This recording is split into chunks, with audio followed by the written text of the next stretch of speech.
gamoo guddaa dheeraa al tokko utaalanii bahuudha. Garuu akkamitti utaalama? Masalaalii irra ejjetanii itti bahan tu jira gaafa aangootti baatu. Homaa aarii tokko malee rakkoo tokko malee gamoo dheeraa masalaaliin jalasii dhaabbateetu irra ejjettee kan itti baatu. Aangoo kana gamoo dheertuu kana masalaaliidhaan ejjettee qalbiidhaan baate kana yoon bu'uu qabda gaafa etuu masalaaliin sun si jalaan ka'e. Hayyoonni Oromoo rakkoo uummata isaanii hin dubbatan jedhamuun irra deddeebiin komatamu. Gama keenyaanis qeeqa kana kennaa turuun keenya kan yaadatamu. Oromoon namoota baratan hayyoota rakkoo addunyaa kanaaf furmaata ta'an hedduu horatu malee rakkoon isarra ga'u dhaabbilee idil addunyaa biratti dhagee itti argate hin beeku. Kun ammoo saayinsistoonni isaaf hayyoonni inni qabu dammaqinaan hojjechuu dhiibnaan jedhamuun komiin dhiyaata. Haa ta'u malee hayyoota Oromoon qabu keessaa tokko kan ta'an saayinsistii fi argannoo qorichaa hedduun beekamtii qaban Dr. Solomoon Hungaashee haala haleellaa Wallagga Bahaa ilaalchisuun yaada isaanii gama feesbuukaan qoodaniiru. Oromoon Wallaggaa gaaddisa yaaddoof dararaa hamaa keessatti kufuu isaa himanii rakkoon kun dhuma argachuu akka qabu gaafatu. Oduu ammoo farkaa qabnu kanaan eegalla. Itti aansuun waa'ee viidiyoo pirezidaantii mootummaa naannoo Amaaraa duraanii obbo Gadduu Andaargaachoo waraabamee miidiyaa hawaasaan qoodamee qopheeffanneerra. Aangaa olaanaan kaleessaa akka fedhetti maallaqatti fayyadamuu danda'uuf waa murteessuuf humna qabu akkamiin gadi bu'ee hojii paarkingii hojjeta akka jedhu namoota hedduu ajaa'ibe. Haalli hojii aangaa mootummaa kun kaanii yoo tuffatamu namoonni kaan ammoo jajanii deebii kennaniiru. Kana irratti gabaasa bal'aa qindeeffanneerra.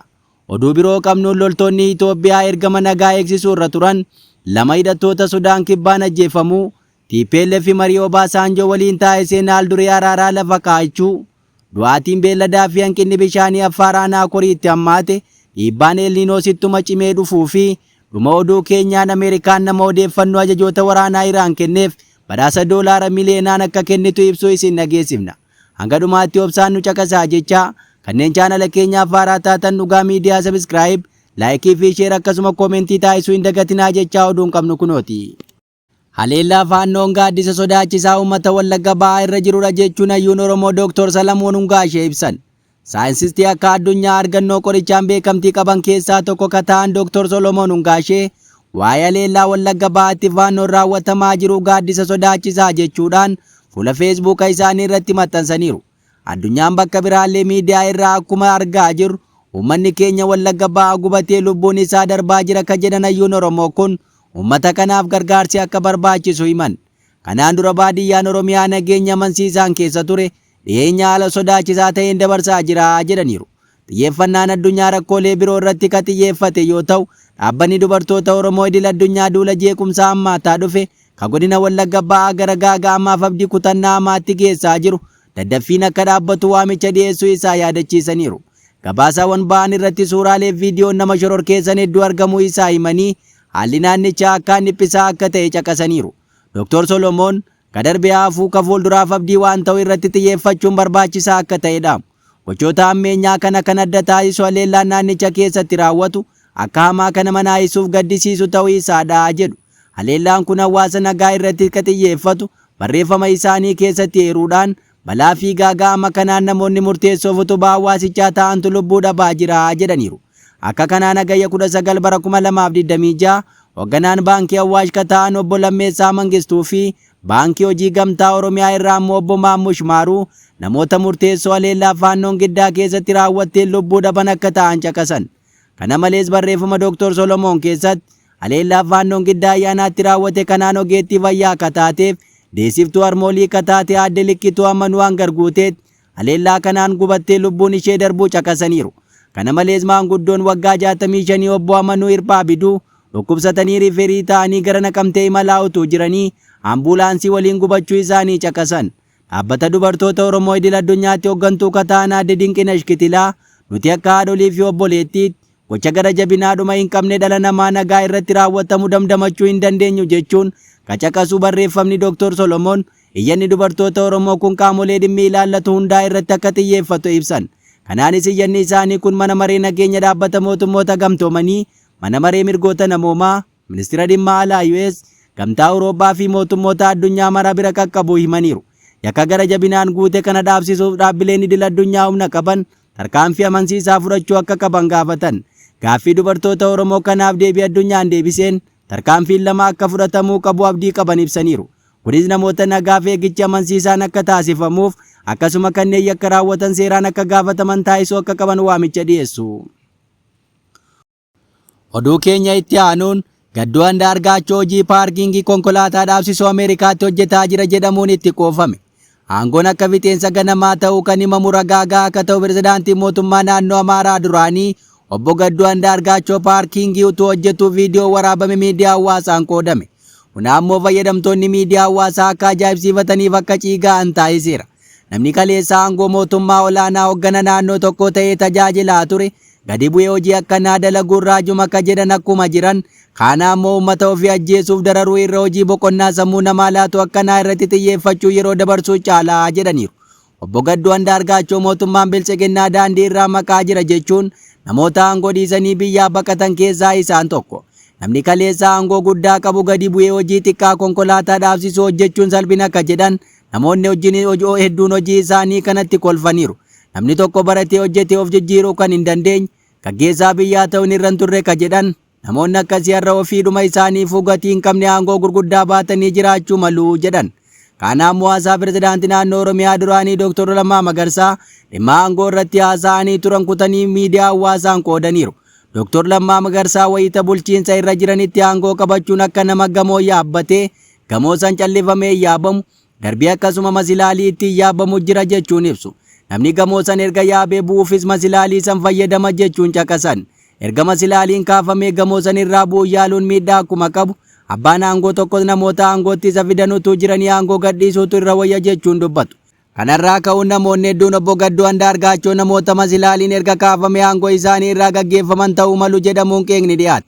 Ministeera dhimma alaa Itoophiyaa akka duraanii akkasumas pirezidaantii naannoo Amaaraa duraanii akka ta'an Gadduu Andaargaachoo mootummaa bulchiinsaa Abiy Ahimad waliin hojjechuu diduun dhumarratti Itoophiyaa keessaa bahee gara Ameerikaa akka baqatetu himama.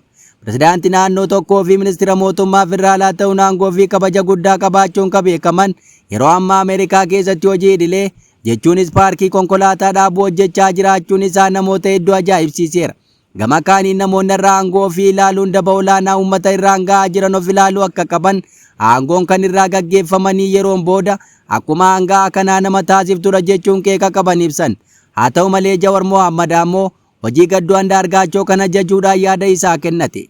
Maafiyaan odola badhaadhinaa Gadduu Andaargaachoo namoota akka isaanii ajjeesuu fi saamuu dhiisee humna ofiitiin jiraachuu filachuu isaatti waan qaanfateetti fakkaatee viidiyoo kana maxxanseera jedhe. Viidiyoon kun kan nama qaanfachiisu miti garuu kan nama boonsudha jechuun yaada kenne. Viidiyoo kana irraa wanti na ajaa'ibe namni umurii waggaa 60 olii kun haala kanaan hojii isaa hojjetachuun cimsee natti toleera jedheera. Oduu keenya itti aanuun loltoonni Itoophiyaa ergama nagaa eegsisuu irra turan 2 hidhattoota Sudaan Kibbaan ajjeefaman. Haleellaa riphee loltummaa hidhattoonni Sudaan Kibbaa raawwatanii loltoonni Itoophiyaa ergama nagaa eegsisuu irratti bobba'anii turan 2 ajjeefamuu dhaabbanni biyyoota gamtoomanii ibse. Haleellaa loltoonni kunneen irratti xiyyeeffate kanaan nagaa eegsistoota 3 dabalatee namoonni 7 madaa'aniiru.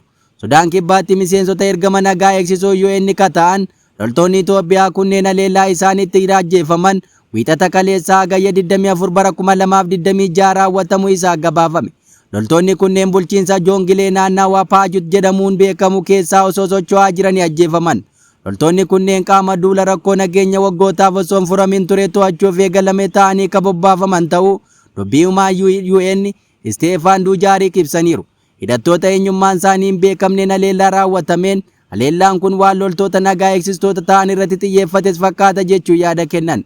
Haleellaa kanaan nagaa eegsistoonni 2 ajjeefamanii namoonni 7 irraa ammoo miidhaan ga'uu isaa ibsan. Loltoonni ajjeefaman 2 kan Itoophiyaati jechuun dubbii himaan kun dubbatan. Kanneen miidhaan irra ga'e keessaa nagaa eegsistoonni 3 lammummaan isaanii kan hin ibsamne, kanneen miidhaman kaan garuu eenyummaan isaanii ibsameera. 2 poolisoota Sudaan Kibbaa yoo ta'an 2 ammoo siviilota jedhan. Barreessaa olaanaa UN Antonio Guterres haleellaa kana balaaleffachuu dubbii himaan kun ibsaniiru. Guterres taatee kanaan gaddi guddaan itti dhaga'amu ibsuun maatiif jaallattoota loltoota ajjeefamanii akkasumas uummataa fi mootummaa Itoophiyaaf jajjabina hawwaa jedhaniiru. UNMIS gama isaan ibsa addatti baaseen haleellaa riphee loltummaa raawwatame balaaleffate. Nageenya naannawaa kanaa eegsisuu fi yeroo balaa tasaa furmaata kennuuf hojii hojjetamu tumsuuf humnoota saffisoo ramaduu ibseera. Sudaan Kibbaatti bakka bu'aa UN fi hoogganaa UNMIS kata'e Aniitaa Kiikii haleellaa hamaan haala kanaan naga eegsistoota Sudaan Kibbaa irratti raawwatame madaala kamiinuu fudhataman qabu jedhaniiru. UNMIS ibsa baase keessatti haleellaan naga eegsistoota UN irratti haala kanaan raawwatamu bu'uura seera idil addunyaa yakka waraanaa ta'uu akka danda'u eereera. Hoogganaan jaarmiyaa kanaa qaamoleen dhimmi kun ilaallatu kanneen yakka kana raawwatan akka seeratti dhiyaatan qorannoo ariifachiisaaf gadi fagoo akka gaggeessan dhaamsa dhiyeessaniiru. Haleellaa loltoota Itoophiyaa ergama nagaa eegsisuu irratti bobba'an irratti raawwatame hanga yoonaa gama mootummaa Itoophiyaa waan jedhamee hin jiru. Ragaa UN akka mul'isutti kan amma dabalatee amajjiyaas haleellaa hidhattoonni raawwatanii nagaa eegsistoonni Sudaan Kibbaa 9 ajjeefamaniiru. Sudaan Kibbaa walabummaa ishee gonfachuu hordofee adoolessa bara 2011 waggaa 15 dura kan hundaa'e UNMIS lammiilee nagaa eeguu fi biyyattii keessatti hokkorri siyaasaa akka hin hammaanne gochuuf itti gaafatamummaa qaba. Itoophiyaan ergama nagaa eegsisuu Sudaan Kibbaaf loltoota 300,000 ta'an gumaachuu ragaa UN bara 2017 baase ni mul'isa. Oduu itti aanuun TPLF marii Obaasanjoo waliin taa'ee seenaa duree araaraa lafa kaa'achuu isaa miidiyaaleen ibsan. Waliigaltee Piriitooriyaa irratti mariisistoota keessaa tokko ka turan pirezidaantii duraanii Naayijeeriyaa Oluseegun Obaasanjoo wiixata kaleessaa daawwannaa tasaa gara Tigraayitti taasisuu bulchiinsi naannichaa akka TPLF'n hoogganamu ibseera. Bulchiinsichi mootummaa federaalaa waliin marii eegaluuf haaldureewwan bu'uuraa fi ijoodha jedhe tarreesseera. Daawwannaan Obaasanjoo kun sagantaa dursee karoorfame akka hin taane dura ta'an TPLF Dabratsiyoon Gabra Mikaa'el Kibxataa irraa ibsaniiru. Mariin Obaasanjoof Dabratsiyoon gidduutti gaggeeffame muddama mootummaa federaalaaf TPLF tasgabbeessuu irratti ka xiyyeeffate ta'uu ibsa kana keessatti eerameera. Pirezidaantii bulchiinsa naannoo Tigraay ka TPLF'n durfamuu ka ta'an Dabratsiyoon waxabajji darbe wayita Obaasanjoon Tigraay daawwatan marii gaggeessan bu'uura godhachuun to'annoo hordoffiin hiika qabu gaggeeffamuu dhabuu isaatti akka mufatan Obaasanjootti himuu eereera. Ergasii muddamni hammaachuu akka Obaasanjootti himanis ibsicha keessatti caqafame. Obaasanjoon waxabajji darbe Maqalee daawwachuu booda hagayya keessa humnoonni federaalaaf humnoonni Tigraay bakka daangaa Sudaanitti argamtu Sharariinaa iddoo jedhamtutti walitti bu'anii turan. Ji'a kana keessas wiixata kaleessaa dabalatee yeroo garaa garaatti haleellaawwan diroonii raawwatamu aangaa'onni Tigraay ibsaa turan. Mootummaan federaalaa dhimma walitti bu'iinsaas ta'e haleellaawwan diroonii jedhaman irratti hanga yoonaa ifatti yaadan kennine. Haa ta'u malee aangaa'onni TPLF hidhattoota biyya keessaaf qaamolee alaa waliin ta'uun garee Tsiimdoo jedhamu ijaaraniiru jechuun himata. Aangaa'onni TPLF gama isaaniin kora hawaasa gaggeessan hundarratti mootummaa federaalaa aangoo irraa buusuuf ejjennoon mul'isan muddama ture daran ammeesseera. Bulchiinsi Tigraay yeroo ammaa ka TPLF jalatti taliigamu ibsa Kibxataa irraa baaseen mootummaan federaalaa dhimmoota bu'uuraa irratti fooyya'insa qabatamaaf dhugaa ta'e taasisuu dhabuun himateera. Waadaawwan hojiirra hin oolle waggootaaf darban argaa turuu kan ibse TPLF adeemsa muddama uumame furuu caalaa ammeessaa adeemuu kan irra deebi'uuf dantaa siyaasaa tokkollee akka hin qabne ibseera. Dura taa'aa TPLF Dabratsiyoon mootummaa federaalaa waliin mariin kan eegalamu yoo ta'e dhimmoota ijoo deebi'uu qaban jedhan Obaasanjoof ibsaniiru. Haaldureewwan eeraman keessaa qoqqobbiiwwan dinagdee kaasuu, weerara humna waraanaa dhaabuu fi muddama dhalate tasgabbeessuu kanneen jedhan qabxiilee ijoodha. Birmadummaa bulchiinsa Tigraay bakka duraatti deebisuu, buqqaatota kabajaa fi nageenya isaanii karaa hin miineen deebisuu fi seera qabeessummaa TPLF iddootti deebisuu qabxiileen jedhanis akka haalduree tokkotti eeramaniiru. Bulchiinsi Tigraay kun marii mootummaa federaalaa waliin taasifamu kanaaf yeroo murtaa'an akka kaa'amu akkasumas qaamoleen idil addunyaa dhiibbaa uumuu danda'an akka keessatti hirmaatan gaafateera. Obaasanjoon mootummaa federaalaa waliin erga dubbatanii booda torban tokko yookaan 2 keessatti akka Tigraayitti deebi'an dubbachuu ibsi TPLF kana keessatti eerame. Garuu ibsa TPLF keessatti eeramuun alatti Obaasanjoon gara Maqalee imaluu isaanii ifatti hin dubbanne.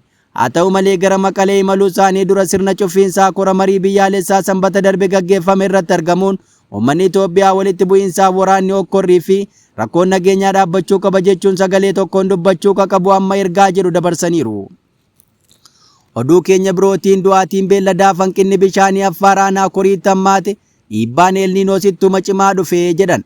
Rakkoon hanqina bishaanii faalli jiru hammaataan naannoo Affaar aanaa korii keessatti mul'achaa jiraachuu fi jiraattonni beelladoonni hedduminaan akka jiran burqaan bishaanii gogaa fi roobii dhabamuu irraan ka'e rakkoon jabaataa jiraachuu ibsaniiru. Wayita Itoophiyaan dhiibbaa haala qilleensaa hamaa eelniinoo mudatuuf jiru ofirratti ilaalaa jirtu kanatti hawaasni horsiisee bulaa aanaa korii fi naannoo san jiru dhiibbaa rakkoo kanaan caalaatti eelaa akka jiru ta'uu isaa ibsameera. Jiraattonni aanaa korii odeeffannoo madda oduu kana Addis Istaandardiif qoodaniin rakkoon kun namaa fi beellada irraan dhiibbaa geessaa akka jiru himanii gogiinsi kun keessattuu gaala, re'ee fi hoolaa irratti miidhaa hammaataa geessiseera. Jiraattonni suuraawwan beelladoota du'aniif hedduu qallataniis qoodaniiru. beelladoonni sababa silmii du'an baay'eedha. Kan jedhan jiraattonni silmiin kun beelladoota duraan sababa hongeen dadhaban irratti dhiibbaa dabalataa ta'uu dubbataniiru. Du'a beelladootaa wajjin wal qabatee hanqinni bishaanii hammaatee jira. Jiraattonni haala rakkoo kanaa rooba dhabuu, hongee dheeraa fi burqaawwan bishaanii fi eelaawwan goguu yookaan sirrachuudhaan kan dhufe ta'uu isaa ibsaniiru. Dhiyeessa bishaanii amansiisaa ta'e dhabamuun abbootii warraa, daa'imman, beelladoota, fayyaa, barnootaa fi waliigalaan jireenya hawaasaa irratti dhiibbaa uumeera. Aanaan Korii aanaa baadiyyaa naannoo Affaar godina Hawii Siiraasuu keessatti kan argamu yoo ta'u, teessoon bulchiinsa isaa Ayirorortaadha. Akka lakkoofsa uummataa bara 2007 uummata aanichaa keessaa 55 ol hojii horsiisanii buluu irratti kan bobba'an yoo ta'u, kunis beelladoonni jireenya hawaasaatti murteessoo ta'uu agarsiisa. Aanaan Korii rakkoo hanqina bishaaniitiif saaxilamuun isaanii haaraa miti. Bara 2022tti dhaabbanni gargaarsa daa'immanii gamtaa mootummootaa UNICEF boolli bishaanii humna aduutiin hojjetu kan Korii Feenteetti argamu gandoota 15f madda bishaanii isa tokkicha ture. Akkasumas namoonni 10,500 ta'an isa qofaa irraa madda bishaanii akka argatan ibsa. UNICEF akka ibsetti jiraattonni bishaan waraabbachuuf guyyaatti sa'aatii hedduu deemuuf dirqamu. Qorannoon sirna bishaan baadiyyaa adda ta'e tokko akka agarsiisetti aanaan Koriyaanota yeroo qorannoon sun godhamutti ijaarsa bishaan fooyya'aa hin qabne keessaa tokko ta'uu ibseera. Jiraattonni akka eeranitti dhiibbaan sun dabalataan hammaachuu dubbataniiru. Abbootiin warraa bishaan barbaachaaf daandii dheeraa deemu, daa'immanis sababa bishaan waraabaniif barnoota addaan kutaa jiru. Hanqinni bishaanii kun rakkoo qulqullinaa fi fayyaa uumuun beelladootaafis bishaan argamuu hir'iseera. Bakka roobni dhabametti eelaawwan ni hir'atu, uummannis ni dheebota jechuun jiraattonni komii qaban ibsaa jiran. Oduu keenya dhumaatiin Ameerikaan nama odeeffannoo ajajoota waraanaa Iraan kenneef badhaasa $1 miliyoona akka kennitu ibsiti.